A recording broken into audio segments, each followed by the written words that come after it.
मैं थोड़ा ऊंचाई पर हूँ, खेत में किसान के मचान पर हूँ। मैं दिखाता हूँ वो जगह जहाँ से किसान अपने खेतों की रखवाली करता है। उनकी मुश्किलों को भी जरा देखिएगा कि घर से जब वो निकलते हैं शाम को तो बिस्तर लेके आते हैं और यही मचान उनका ठिकाना बनता है। ये खेतों के किनारे लगे तार भी इनकी फसल को जानवरों से नहीं बचा पा रहे हैं। किसान रात भर इस मचान पर रहता है और उसके बाद अपनी फसल को बचाता है। खेतों में जगह जगह मचान मिलेंगे। दरअसल किसान शाम होते ही घरों से बिस्तर और टार्च लेके आ जाते हैं और इन्हीं मचान पे रात भर गुजारते हैं। गांव में भले खेतों में तार लगे हों, लेकिन ये तार जानवरों से उनकी फसल नहीं बचा पाते हैं।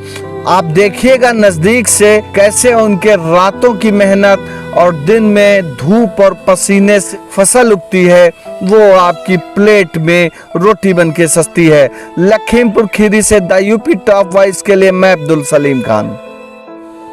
कुछ किसान हैं, हम उनसे जानते हैं कि ये मचान की कहानी क्या है और क्या ये एक आम बात हो गई है।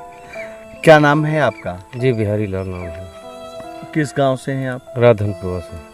ये कई जगह हमने देखे, जगह ये चारपाई बंधी होती है मचान, क्या इनका क्या मतलब होता है? जो जानवर फसल नष्ट करने के लिए, खाने के लिए, उसी को रखवाली के लिए ये बनाए जाते हैं। तो क्या किसान इन पे रात को सोता है, रात गुजारता है अपनी? रात में सोता तो नहीं है, जाग करके अपनी फसल बचाता है। और अगर जो है ज़मीन में बैठे तो जानवर जो है बहुत, अब वो जो है तेज बहुत जो है, एक तो आदमखोर हो गए हैं, मारने के दौड़ते हैं। तार हटाने से तो कोई भी जो है समस्या हल नहीं होगी, बल्कि फसल किसी कीमत पर बच नहीं पाएगी। जब वो ब्लेड वाले तार लगे हैं तब तो जो है ये दिक्कत है, और जब वो नहीं लगे होंगे तो फसल कतई नहीं बच पाएगी। सरकार को चाहिए कि गौशालाओं में गायों को ले जाएं या दूसरे कोई और ऑप्शन देखें।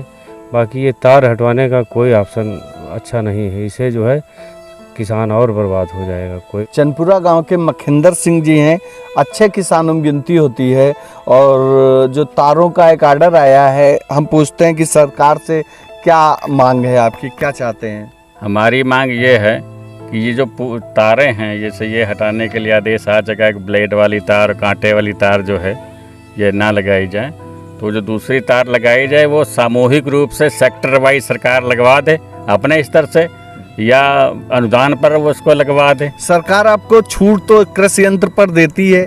नहीं, उस पर भी छूट पे दे ना। जब ये करना है तो ये सामूहिक रूप से करे, जैसे चक्रोड से चक्रोड सेक्टर वाइज उसको बना के तारें सेक्टर वाइज वो बांट ले और हर चक्रोड पे सेक्टर वाइज बना के सेक्टर उसमें तारे लगाए। सरकार ने कहा है कि हमने गौशालाएं चला दी। कोई गौशाला नहीं यहाँ हमारे आस पड़ोस में तो कोई है नहीं। इतने जानवर घूमते हैं जिसका कोई ठिकाने नहीं है, और सब फसलें चर रहे हैं, ये देखो सब चरी पड़ी है। और तारे हट जाएंगी तो मतलब किसान तो मर जाएगा भूखों, बिल्कुल। कोई उनके पास और कोई जरिया ही नहीं बचेगा। अगर तारे हट गई तो वो समझ लो कि वो मर गया। मैं मौजूद हूँ एक किसान के मचान के पास, नाम सतनाम सिंह है।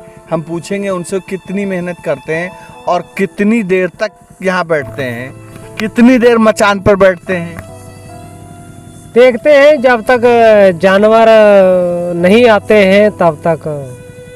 तो ये रोज रात का ये है कि अब खेत बचाते हैं? रोज बचाते हैं, खेत बचाते हैं और ऐसी जिंदगी कट रही है। वैसे जिंदगी परेशान है। क्या परेशानी क्या है, मतलब असली परेशानी क्या है? असली एक तो कर्जा से परेशान है, दूसरा जानवरों ने परेशान कर रखा। तो ये कौन सा गांव पड़ता है? दरियाबाद, ग्राम सभा दरियाबाद। जी, ये सतनाम सिंह जी हैं, छोटे से किसान हैं। कहते हैं कि घर पर बेटे को छोड़ रखा है और यहाँ फसल अगर नहीं बचाएंगे तो हमारे परिवार में बच्चे भूखे रह जाएंगे। आप देख सकते हैं ये दूसरा मचान है। कुछ देर में यहाँ पर भी किसान आ जाएंगे और अपनी फसल बचाने के लिए उनकी रात यहीं पर गुजरेगी। यहाँ पर एक किसान जो है वो खेतों के पास चारपाई डाले हुए मिले। हमने पूछा कि कितनी देर रुकते हैं। क्या नाम है आपका? सर गुड्डू कुमार गुप्ता।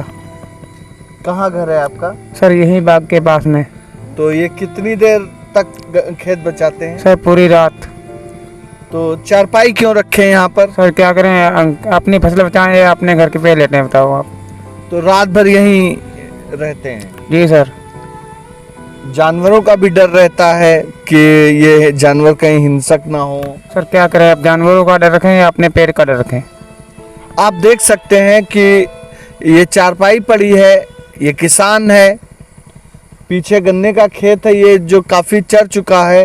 हालांकि इन्होंने अपने खेत के चारों तरफ तार लगा रखे हैं, लेकिन लगातार जानवरों का जो हुजूम आता है वो इन तारों को भी नहीं मानता है। तो इसलिए ये पूरी रात इन जानवरों को भगाने के लिए ये किसान अपने खेतों के करीब ठिकाना बनाए हुए हैं। तो कौन सा गांव आपका? मलूकापुर बिलवा। कितनी देर आप खेत बचाते हैं? अरे 12-1 बजे तक बचाते हैं, फिर भी चर जाता है, जानवर आते हैं चर जाते हैं, सुबह आते हैं तो खेत चरा मिलता है, क्या करें। कितनी फसल है आपके पास? खेती कितनी है? मात्र 3 बीघे खेती है। क्या बोया है? धान लगा है। वही 3 बीघा धान? हाँ, और कुछ नहीं। ये 3 बीघा खेती है और उसी 3 बीघे में जो फसल है जब उसको बचाएंगे इनका परिवार चलेगा और इनको खाने के लिए रोटी मिलेगी। क्या नाम है आपका? जी इधर आ जाएं, लाइट। बोलो ना। क्या नाम आपका? मगत राम। कितना फसल है आपके? 2 बीघा है। 2 बीघा है। क्या बोया है उसमें? गन्ना है। गन्ना बोया है। हाँ। सब जुड़वा का करी, पूरी रात जगत है ना, और कुछ नहीं मिल रहा है। हाँ, आखिर क्या आपके हिसाब से क्या होना चाहिए? होना का चाहिए या परेशानी दूर करी जाए। भाई कैसे दूर हुई है? जानवर के लिए व्यवस्था साहब हाँ। करवाओ, या और का जो है गौशाला बन जाए। हाँ। तो मतलब ये छुट्टा घूम रहे हैं, हाँ। तो तार उड़ जो हट गई हैं तो सरकार दावे कर रही कि गांव में गौशाले बन रही हैं और यहाँ मैं जहाँ मौजूद हूँ उस बिजुआ ब्लॉक में गौशाले सरकार के आंकड़ों में गौशाले हैं। आप जानते हैं कि क्या आपके करीब में कहीं गौशालाएं हैं? नहीं, यहाँ नहीं है। कहीं गौशालाएं नहीं हमारी जानकारी में कहीं नहीं। यहाँ पे कई ग्राम समाजों में नहीं है। हाँ। ये किसान हैं, इनसे ज़्यादा शायद किसी को ना पता हो कि इनके दुख का निवारण गौशाला में हो सकता है। और वो गौशाले जब ये इनकार कर रहे हैं नहीं है तो साहब आप बताइए वो गौशालाएं क्या कागजों में हैं, कहाँ पर चल रही हैं? ग्राम पंचायतों में गौशालाएं नहीं हैं। यहाँ पे तो कई ग्राम समाजों में गौशाला नहीं है। किसी ग्राम समाज में गौशाला नहीं, है। यहाँ पे नहीं, बिलवा मलूकापुर में नहीं, राधनपुर जी में। क्या आपका क्या नाम है? छोटे। कितनी फसल आप? 2 बीघा है। 2 बीघा। तो कितना देर रुकते होंगे खेत? करीबन 10-11 बजे रुकते हैं, 12 बजे जाते हैं। तो रोज जानवर ज्यादा फिर भगाते हैं जानवरों को? भगाते हैं। रात का समय है, कुछ युवा घर के बाहर कुछ हाथों में डंडे लेके जाते हुए मिल गए। तो पूछते हैं कि वो कहाँ आखिर जा रहे हैं, क्या ये सब कहाँ आप लोग शाम को ये डंडे लेके जा रहे हैं? खेत बचाने जा रहे हैं। जानवर से दिन भर काम करते हैं, शाम को खेत बचाते हैं। कितनी देर तक खेत बचाएंगे? बचाएंगे ये लोग 11, 11:30, 12 बजे तक रात में। फिर उसके बाद घर? फिर उसके बाद घर। क्या नाम है आपका? अब्दुल साहिन। आपका क्या नाम? सुहेल अख्तर। खेत आप भी बचाने जाते हैं? अरे पूरी रात पड़े रहते थे, अब थोड़ा जो है मिला है तो जो है 1-2 बजे तक बचाते हैं। तब भी 1-2 बजे तक बचाते हैं? 1-2 बजे तक। मतलब गांव के चारों तरफ खेत हैं हम लोगों के, घर के पीछे नज़दीक में खेत हैं। और वो जो है जाते हैं, मतलब टीम बना लेते हैं 2-4 लोगों की, सारे लोग जाते हैं खेत बचाते हैं। जगह जगह पे आदमी मिलते हैं और कोई अपना बचा रहा है, कोई हमारा बचा रहा है, सभी मिल के बचाते हैं सब लोग। खेतों की पहरेदारी हो रही कैसे करते हैं? हाँ, वही रात में 12-1 बजे, 2 बजे, 3 बज जाए, कोई सब टाइम कम ही है, रात भर ये करते हैं। ये वो युवा है, ये वो किसान हैं, अपने खेतों में पड़े रहते हैं। रात के 2-3 बजे तक ये खेत की फसल बचाते हैं। लखीमपुर खीरी से द यूपी टॉप वॉइस के लिए मैं अब्दुल सलीम खान।